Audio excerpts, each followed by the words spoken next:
Благодарам, Јована. Токму така екипата на Македонија наутро утрово се наоѓа во Центарот за управување со кризи. Наш соговорник е директорот на овој центар, господинот Стојан Ангелов. Господин Ангелов, добро утро и добре дојдовте во Македонија наутро. Како што најави и колегите во студио, вчера се одржа седницата на управувачкиот комитет, па кои се заклучоците од истата? Оваа седница е само една од низата седници кои што се одржуваа на оваа тема. Цел на седницата беше да се разгледат согледаните слабости на системот за управување со кризи, на системот за заштита и спасување, како и на системот за противпожарна заштита, бидејќи веќе сме свесни за слабостите. Еден добар дел од нив произлегуваат од системски слабости, односно неприлагоденост на законите на суровата реалност. Затоа што вие во законите може да напишете што сакате, односно оние кои што ги создават законите, собранието да ги изгласа, а потоа истите да бидат неприменливи или тешко применливи во реалноста.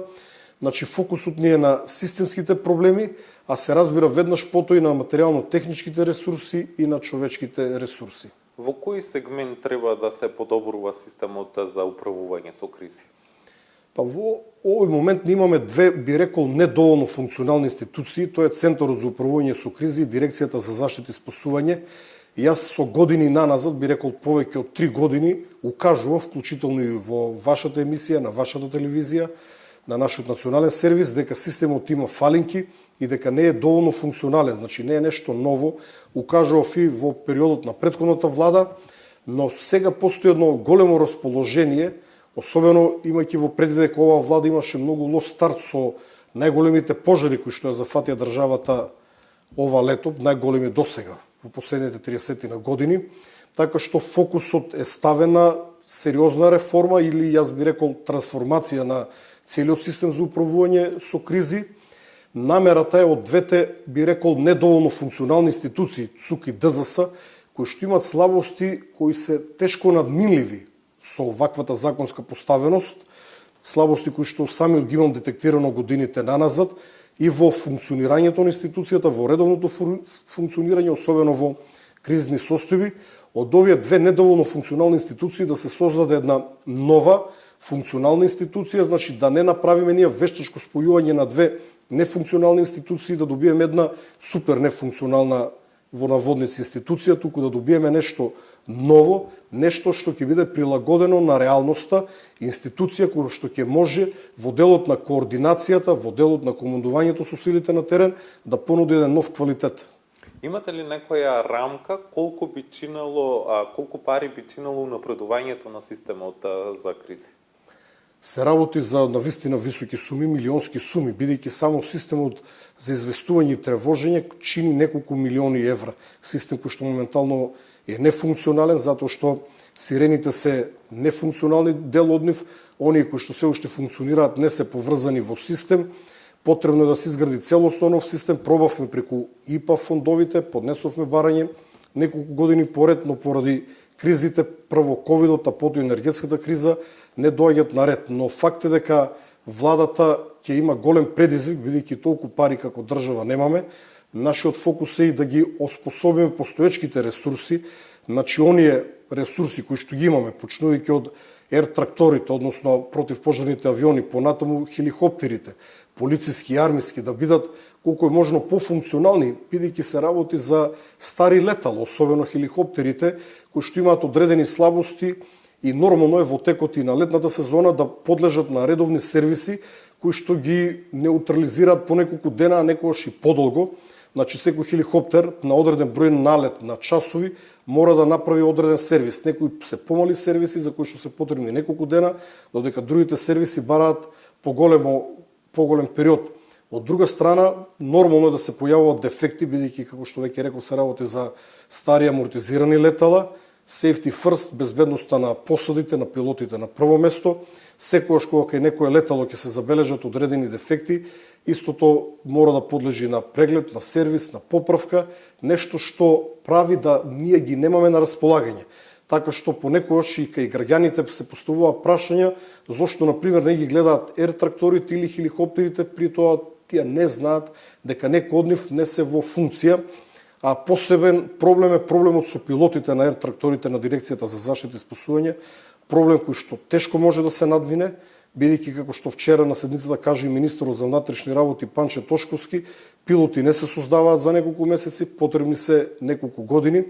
Во таа насока и кај владата постои размислување за тој центар за обука на пилоти, истиот да се обнови или да се направи друг во слична рамка, но како и да е, ние мораме сами да произведуваме пилоти, бидејќи тоа е скап процес, а ова лето фокусот повторно ќе биде на постоечки пилоти, дали пензионираните пилоти, но постојат и други пилоти на пазарот на трудот кои што може да бидат изнаемени.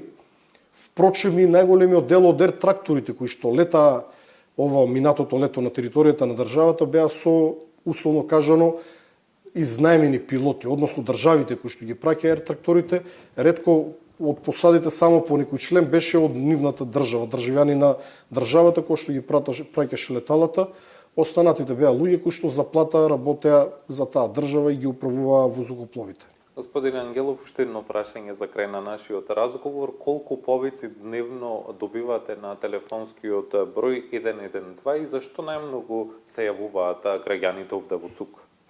Минимумот е некаде околу 1500 повици во едно деноноќие, да рекордот ни е некаде околу 3000 повици, таа бројка е променлива, но генерално вака во обични денови се движи околу 2000 повици, зборувам просечно, бидејќи нема правила. Ако има некој по настан, како што беа празниците, бројот на повици се разбира дека се зголемува, но генерално би сакал да погледнам и во мојот мобилен телефон како, да кажам, приказ на еден ден. Например, последното деноноќие од вкупниот број на повици реални се само 58%. Тоа значи дека 42% од повиците се лажни, погрешни, непотребни, злонамерни и така натака, и ние овде служиме како филтер, односно ги поштедуваме службите, тоа итната медицинска помош, полицијата и пожарникарите, да не губат време на вакви непотребни повици, бидејќи не само лажни или злонамерни. Луѓето некогаш погрешка се јавуваат, барајќи одредена услуга која што се разбира дека ние не сме должни или не можеме да ја пружиме. Понатаму, од овие реални повици кои што ги добиваме, генерално околу 60% се упатени кон МВР. Оваа бројка е променлива, но се движи секогаш повеќе од 50% се кон полиција, кон итната медицинска помош се околу, конкретно во последното деноноќе 34%, кон противпожарна заштита сме имале само 5 повици. Додека кон ЦУК сме имале 7 повици, тоа значи луѓе кои што и бил потребен, да речам, интерагенциски пристап, каде што во помошта на одредени граѓани е потребно да се контактираат различни институции, тоа го прават нашите оперативци од секторот за операции и координации. И генерално бројката е променлива, во текот на летни месеци се разбира дека бројот на пожари, пријавени пожари расте. Карактеристично е тоа што можеби еден настан да биде пријавено повеќе граѓани, кога граѓаните ќе видат сообраќајна несреќа, се јавуваат и можеби се јавуваат 5, 6, 10 граѓани кои што минуваат на конкретното место, и тоа понекогаш создава една мала забуна кај граѓаните, сметајќи дека нашите кол-тейкери, односно оние кои што ги примат повиците, се нељубезни и не ги слушаат до крај. Но ние ги водиме повиците, имат горе во самиот 112 една табла на која што вакви карактеристични настани се запишуваат, за да не се троши време, бидејќи нема потреба за еден ист настан да се примаат повеќе пријави. Ние веќе сме запознати со тој настан, известена е полицијата, итната медицинска помош, противпожарната единица доколку е потребна и нејзина интервенција, така што ги молам граѓаните за разбирање. На бројот 112 може да се нашите оператори се добиваат за 10, 15, 20 секунди максимум.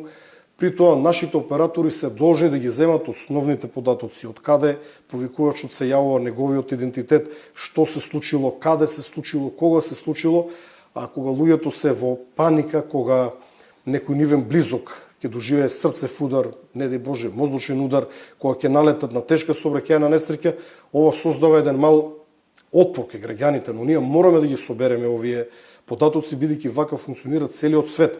При тоа мора да укажам и дека имаме и злонамерни повици, кога некој намерно ќе пријави настан кој што не постои. Затоа мораме да ги собереме овие информации. Од друга страна, нашите оператори веднаш ја гледаат позицијата од која што повикувачот се јавува. Системот е таков да ние директно ја гледаме позицијата од која што се јавува лицето кој што бара одредена помош. Господин Ангелов, ви благодарам за гостувањето ова утро во Македонија наутро и да се надеваме дека оваа година ќе имате мал обем на работа, особено кога станува збор за пожарите.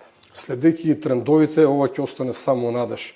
Суровата реалност ќе биде поинаква, за жал ќе имаме пожари, но ние во јануари се подготвуваме за пожарите во јуни, така што сметам дека овој пат не доцниме, благовремено се прават сите подготовки, далеку поподготвени од минатите години, ќе ја пречекаме оваа сезона.